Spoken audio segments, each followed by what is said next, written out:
reached the well, a poor old woman who had gathered together a dish of beans and wanted to cook them.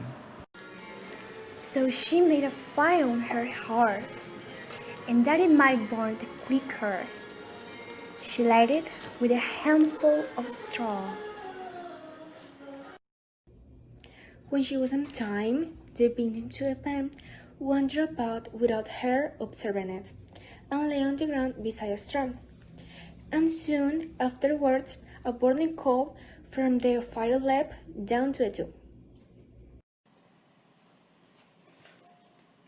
Then the straw began and said, "Dear friends, from whence do you come here?" The coal replied, "It's fortunately sprung out of the fire. And if I had not escaped by sheer force, my death would have been certain." I should have been burned to the ashes, the beans say.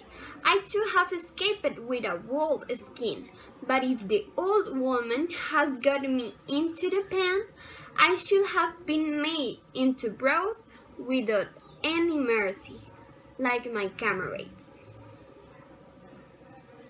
And would a better fate have fallen to my lot, said the straw.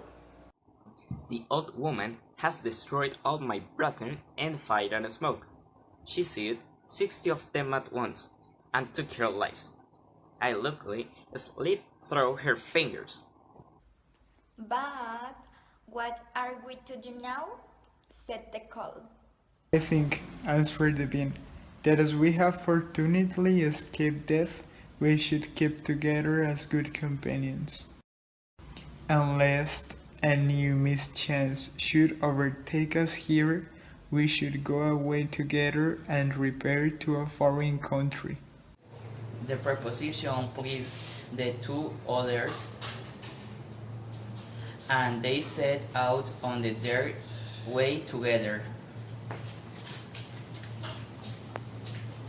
Soon, however, they came to a little brook, and as there was no break or footplank, they did not know how they were to get over it.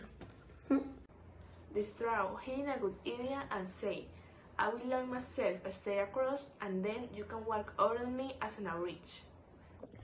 The straw therefore stretched itself from one bank to the other, and the coal, who was of an impetuous disposition, tripped quite boldly onto the newly built bridge. But when she had reached the middle and heard the water rushing beneath her, she was after all afraid, and stood still, and ventured no farther. The straw, however, began to burn, broke into pieces, and fell into the stream. The coal slipped after her, hissed when she got into the water, and breathed her last.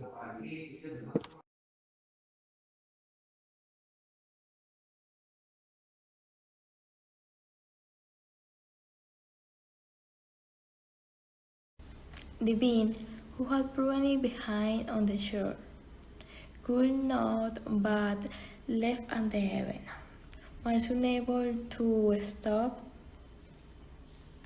and laughed so heartily that she burst.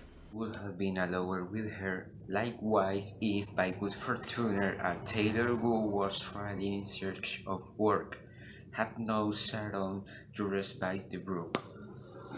Having had a compassion her, he pulled out his needle and freed, and sewed her together. The bean thanked him most readily, but as the tailor used black fur, all beans since then have a black seam.